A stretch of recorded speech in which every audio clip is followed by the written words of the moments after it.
ओम शांति। 14 अक्टूबर 2020 की प्रातः मुरली बाप दादा की साकार महावाक्य है। बाबा बोले, मीठे बच्चे, संगम योग पर ही तुम्हें आत्म अभिमानी बनने की मेहनत करनी पड़ती। सतयोग अथवा कलयुग में यह मेहनत होती नहीं। प्रश्न है, श्री कृष्ण का नाम उनके माँ बाप से भी अधिक वाला क्यों? उत्तर है, क्योंकि श्री कृष्ण से पहले जिनका भी जन्म होता है वो जन्म योग बल से नहीं होता। कृष्ण के माँ बाप ने कोई योग बल से जन्म नहीं लिया है। 2 नंबर पॉइंट है, पूरी कर्मातीत अवस्था वाले राधे कृष्ण ही है, वही सदगति को पाते हैं। जब सब पाप आत्माएं खत्म हो जाती है तब गुल गुल माना पावन नई दुनिया में श्री कृष्ण का जन्म होता है, उसे ही बैकुंठ कहा जाता है। 3 नंबर पॉइंट, संगम पर श्री कृष्ण की आत्मा ने सबसे अधिक पुरुषार्थ किया है, इसलिए उनका नाम बाला है। ओम शांति। मीठे मीठे रूहानी बच्चों को रूहानी बाप बैठ समझाते हैं। 5000 वर्ष के बाद एक ही बार बच्चों को आकर पढ़ाते हैं, पुकारते भी हैं कि हम पतितों को आकर पावन बनाओ। तो सिद्ध होता है कि यह पतित दुनिया है। नई दुनिया पावन दुनिया थी। नया मकान खूबसूरत होता है, पुराना जैसे टूटा फूटा हो जाता है, बरसात में गिर पड़ता है। अभी तुम बच्चे जानते हो बाप आया है नई दुनिया बनाने, अभी पढ़ा रहे हैं, फिर 5000 वर्ष के बाद पढ़ाएंगे। ऐसे कभी कोई साधु संत आदि अपने फॉलोअर्स को नहीं पढ़ाएंगे। उनको यह पता ही नहीं है, न खेल का पता है, क्योंकि निवृत्ति मार्ग वाले हैं। बाप बिगड़ कोई भी सृष्टि के आदि मध्य अंत का राज समझा न सके। आत्म अभिमानी बनने में ही बच्चों को मेहनत होती है, क्योंकि आधा कल्प में तुम कभी आत्म अभिमानी बने नहीं हो। अब बाप कहते हैं, अपने को आत्मा समझो, ऐसे नहीं कि आत्मा सो परमात्मा नहीं। अपने को आत्मा समझ परमपिता परमात्मा शिव को याद करना है। याद की यात्रा मुख्य है, जिससे ही तुम पतित से पावन बनते हो। इसमें कोई स्थूल बात नहीं, कोई नाक कान आदि नहीं बंद करना है। मूल बात है अपने को आत्मा समझ बाप को याद करना। तुम आधा कल्प से हीरे हुए हो। देह अभिमान में रहने के पहले अपने को आत्मा समझेंगे, तब बाप को याद कर सकेंगे। भक्ति मार्ग में भी बाबा बाबा कहते आते हो।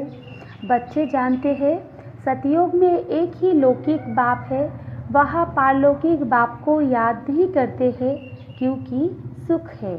भक्ति मार्ग में फिर 2 बाप बन जाते हैं, लौकिक और पारलौकिक। दुख में सब पारलौकिक बाप को याद करते हैं।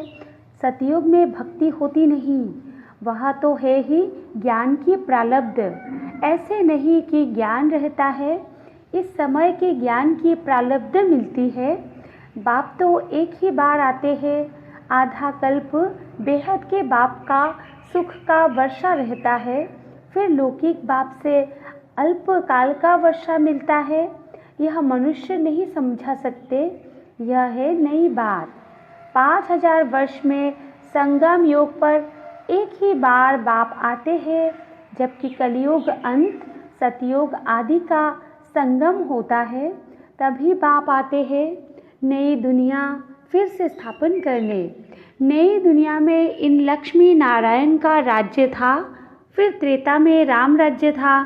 बाकी देवताओं आदि के जो इतने चित्र बनाए हैं वो सब है भक्ति मार्ग की सामग्री। बाप कहते हैं इन सबको भूल जाओ, अभी अपने घर को और नई दुनिया को याद करो। ज्ञान मार्ग है समझ का मार्ग, जिससे तुम 21 जन्म समझदार बन जाते हो। कोई दुख नहीं रहता। सतयुग में कभी कोई ऐसे नहीं कहेंगे कि हमको शांति चाहिए। कहा जाता है ना, मांगने से मरना भला। बाप तुमको ऐसा साहूकार बना देते हैं जो देवताओं को भगवान से कोई चीज़ मांगने की दरकार नहीं रहती। यहाँ तो दुआ मांगते हैं ना।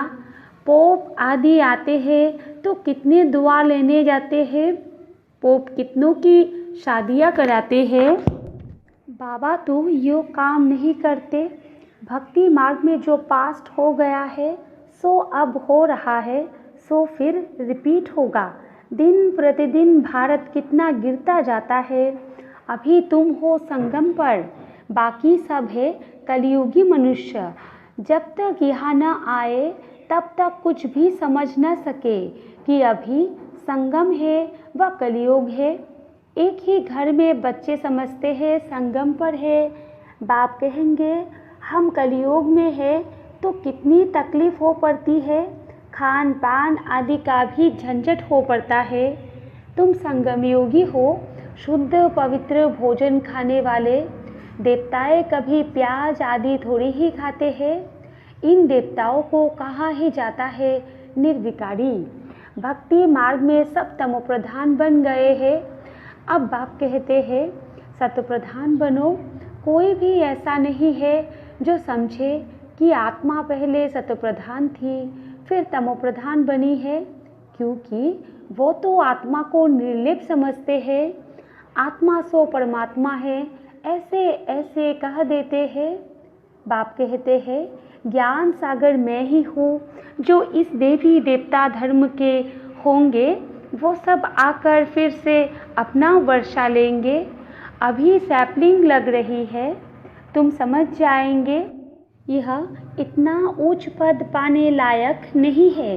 घर में जाकर शादियाँ आदि करते छी छी होते रहते हैं तो समझाया जाता है उच्च पद पा नहीं सकते। यह राजाएं स्थापन हो रही है। बाप कहते हैं मैं तुमको राजाओं का राजा बनाता हूँ तो प्रजा ज़रूर बनानी पड़े, नहीं तो राज्य कैसे पाएंगे। यह गीता के अक्षर है ना, इनको कहा ही जाता है गीता का योग। तुम राजयोग सीख रहे हो, जानते हो आदि सनातन देवी देवता धर्म का फाउंडेशन लगा रहे हैं। सूर्यवंशी चंद्रवंशी दोनों राजाएं स्थापन हो रही है। ब्राह्मण कुल स्थापन हो चुका है। ब्राह्मण ही फिर सूर्यवंशी चंद्रवंशी बनते हैं। जो अच्छी रीति मेहनत करेंगे वो सूर्यवंशी बनेंगे। और धर्म वाले जो आते हैं वो आते ही है अपने धर्म की स्थापना करने।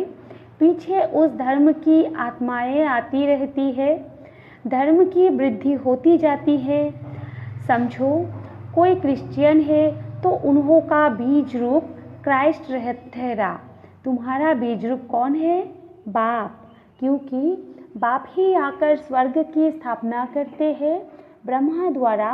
ब्रह्मा को ही प्रजापिता कहा जाता है, रचता नहीं कहेंगे। इन द्वारा बच्चे अडॉप्ट किए जाते हैं। ब्रह्मा को भी तो क्रिएट करते हैं ना। बाप आकर प्रवेश कर यह रचते हैं। शिव बाबा कहते हैं तुम मेरे बच्चे हो। ब्रह्मा भी कहते हैं तुम मेरे साकारी बच्चे हो। अभी तुम काले छीछी बन गए हो, अब फिर ब्राह्मण बने हो।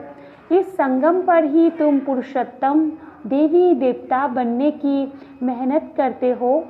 देवताओं को और शूद्रों को कोई मेहनत नहीं करनी पड़ती, तुम ब्राह्मणों को मेहनत करनी पड़ती है देवता बनने के लिए। बाप आते ही है संगम पर। यह है बहुत छोटा योग, इसलिए इनको लेप योग कहा जाता है। इनको कोई जानते नहीं। बाप को भी मेहनत लगती है, ऐसे नहीं कि झट से नई दुनिया बन जाती है। तुमको देवता बनने में टाइम लगता है। जो अच्छे कर्म करते पुरुषार्थ अनुसार गुल गुल बन रहे हो, आत्मा ही बनती है। अभी तुम्हारी आत्मा अच्छे कर्म सीख रही है। आत्मा ही अच्छे व बुरे संस्कार ले जाती है। अभी तुम गुल गुल माना फूल बन अच्छे घर में जन्म लेते रहेंगे। यहाँ जो अच्छा पुरुषार्थ करते हैं तो ज़रूर अच्छे कुल में जन्म लेते होंगे। नंबरवार तो है ना। जैसे जैसे कर्म करते हैं ऐसा जन्म लेते हैं। जब बुरे कर्म करने वाले बिल्कुल ख़त्म हो जाते हैं फिर स्वर्ग स्थापन हो जाता है छाट छूट होकर। तमोप्रधान जो भी है वो ख़त्म हो जाते हैं। फिर नए देवताओं का आना शुरू होता है।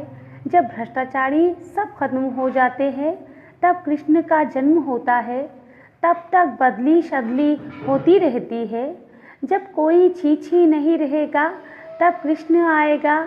तब तक तुम आते जाते रहेंगे। कृष्ण को रिसीव करने वाले माँ बाप भी पहले से चाहिए ना। फिर सब अच्छे अच्छे रहेंगे, बाकी चले जाएंगे, तब ही उसको स्वर्ग कहा जाएगा। तुम कृष्ण को रिसीव करने वाले रहेंगे, भल तुम्हारा छी जन्म होगा, क्योंकि रावण राज्य है ना। शुद्ध जन्म तो हो न सके। गुल गुल मन पवित्र जन्म कृष्ण का ही पहले पहले होता है। उसके बाद नई दुनिया बैकुंठ कहा जाता है। कृष्ण बिल्कुल गुल गुल नई दुनिया में आएंगे। रावण संप्रदाय बिल्कुल ख़त्म हो जाएगी। कृष्ण का नाम उनके माँ बाप से भी बहुत वाला है। कृष्ण के माँ बाप का नाम इतना वाला नहीं है। कृष्ण से पहले जिनका जन्म होता है वो योग बल से जन्म नहीं कहेंगे। ऐसे नहीं कृष्ण के माँ बाप ने योग बल से जन्म लिया है, नहीं। अगर ऐसा होता तो उन्हों का भी नाम वाला होता। तो सिद्ध होता है उनके माँ बाप ने इतना पुरुषार्थ नहीं किया है जितना कृष्ण ने किया है। यह सब बातें आगे चल तुम समझते जाएंगे। पूरी कर्मातीत अवस्था वाले राधे कृष्ण ही है, वही सद्गति में आते हैं। पाप आत्माएं सब खत्म हो जाती है, तब उन्हों का जन्म होता है। फिर कहेंगे पावन दुनिया, इसलिए कृष्ण का नाम वाला है, माँ बाप का इतना नहीं। आगे चल तुमको बहुत साक्षात्कार होंगे। टाइम तो पड़ा है, तुम इसको भी समझा सकते हो। हम यह बनने के लिए पढ़ रहे हैं। विश्व में इनका राज्य अब स्थापन हो रहा है। हमारे लिए तो नई दुनिया चाहिए। अभी तुमको देवी संप्रदाय नहीं कहेंगे, तुम हो ब्राह्मण संप्रदाय। देवता बनने वाले हो, देवी संप्रदाय बन जाएंगे। फिर तुम्हारी आत्मा और शरीर दोनों स्वच्छ होंगे। अभी तुम संगम योगी पुरुषोत्तम बनने वाले हो। यह सारी मेहनत की बात है। याद से विक्रमजित बनना है। तुम खुद कहते हो याद घड़ी घड़ी भूल जाती है। बाबा पिकनिक पर बैठते हैं तो बाबा को ख्याल रहता है। हम याद में नहीं रहेंगे तो बाबा क्या कहेंगे। इसलिए बाबा कहते हैं तुम याद में बैठ पिकनिक करो, कर्म करते माशुक को याद करो तो विकर्म विनाश होंगे। इसमें ही मेहनत है। याद से आत्मा पवित्र होगी, अविनाशी ज्ञान धन भी जमा होगा। फिर अगर अपवित्र बन जाते हैं तो सारा ज्ञान बह जाता है। पवित्रता ही मुख्य है। बाप तो अच्छी अच्छी बात ही समझाते हैं। यह सृष्टि के आदि मध्य अंत का ज्ञान और कोई में भी नहीं है। और जो भी सत्संग आदि है वो सब है भक्ति मार्ग के। बाबा ने समझाया है भक्ति वास्तव में प्रवृत्ति मार्ग वालों को ही करनी है। तुम्हारे में तो कितनी ताकत रहती है, घर बैठे तुमको सुख मिल जाता है। सर्वशक्तिमान बाप से तुम इतनी ताकत लेते हो। सन्यासियों में भी पहले ताकत थी, जंगलों में रहते थे। अभी तो कितने बड़े बड़े फ्लैट बनाकर रहते हैं। अभी वो ताकत नहीं है। जैसे तुम्हारे में भी पहले सुख की ताकत रहती है, फिर गुम हो जाती है। उन्हों में भी पहले शांति की ताकत थी, अब वो ताकत नहीं रही है। आगे तो सच कहते थे कि रचता और रचना को हम नहीं जानते। अभी तो अपने को भगवान शिवोहम कह बैठते हैं। बाप समझाते हैं इस समय सारा झाड़ तमोप्रधान है, इसलिए साधुओं आदि का भी उद्धार करने में आता हो। यह दुनिया ही बदलनी है, सब आत्माएं वापस चली जाएंगी। एक भी नहीं जिसको यह पता हो कि हमारी आत्मा में अविनाशी पार्ट भरा हुआ है जो फिर से रिपीट करेंगे। आत्मा इतनी छोटी है, इनमें अविनाशी पार्ट भरा है जो कभी विनाश नहीं होता। इसमें बुद्धि बड़ी अच्छी पवित्र चाहिए। वो तब होगी जब याद की यात्रा में मस्त रहेंगे। मेहनत सिवाय पद थोड़े ही मिलेगा, इसलिए गाया जाता है, चढ़े तो चाखे, गिरे तो चकनाचूर। कहा उच्च ते उच्च राजाओं का राजा, डबल सिरताज कहा प्रजा। पढ़ाने वाला तो एक ही है, इसमें समझ बड़ी अच्छी चाहिए। बाबा बार बार समझाते हैं, याद की यात्रा है मुख्य। मैं तुमको पढ़ाकर विश्व का मालिक बनाता हूँ तो टीचर गुरु भी होगा। बाप तो है ही टीचरों का टीचर, बापों का बाप। यह तो तुम बच्चे जानते हो। हमारा बाबा बहुत प्यारा है, ऐसे बाप को तो बहुत याद करना है, पढ़ना भी पूरा है। बाप को याद नहीं करेंगे तो पाप नष्ट नहीं होंगे। बाप सभी आत्माओं को साथ ले जाएंगे, बाकी शरीर सब खत्म हो जाएंगे। आत्माएं अपने अपने धर्म के सेक्शन में जाकर निवास करती है। अच्छा, मीठे मीठे सिकिलदे बच्चों प्रति माता पिता बाप दादा का याद प्यार और गुड मॉर्निंग। रूहानी बाप की रूहानी बच्चों को नमस्ते, और हम रूहानी बच्चों की रूहानी माता पिता बाप दादा को भी याद प्यार, गुड मॉर्निंग और नमस्ते नमस्ते नमस्ते। धारणा के लिए मुख्य सार 1 नंबर पॉइंट है, बुद्धि को पवित्र बनाने के लिए याद की यात्रा में मस्त रहना है। कर्म करते भी एक माशूक याद रहे, तब विकर्माजित बनेंगे। 2 नंबर है, इस छोटे से योग में मनुष्य से देवता बनने की मेहनत करनी है। अच्छे कर्मों के अनुसार अच्छे संस्कारों को धारण कर अच्छे कुल में जाना है। वरदान है, जहान के नूर बन भक्तों को नज़र से निहाल करने वाले दर्शनीय मूर्त भव। विस्तार है, सारा विश्व आप जहान के आँखों की दृष्टि लेने के इंतज़ार में है। जब आप जहान के नूर अपनी संपूर्ण स्टेज तक पहुँचेंगे, अर्थात संपूर्णता की आँख खोलेंगे, तब सेकंड में विश्व परिवर्तन होगा। फिर आप दर्शनीय मूर्त आत्माएं अपनी नज़र से भक्त आत्माओं को निहाल कर सकेंगी। नज़र से निहाल होने वालों की लंबी क्यू है, इसलिए संपूर्णता की आँख खुली रहे। आँखों का मलना और संकल्पों का गुटखा व झुटका खाना बंद करो, तब दर्शनीय मूर्त बन सकेंगे। स्लोगन है, निर्मल स्वभाव निर्माणता की निशानी है। निर्मल बनो तो सफलता मिलेगी। अच्छा, ओम शांति।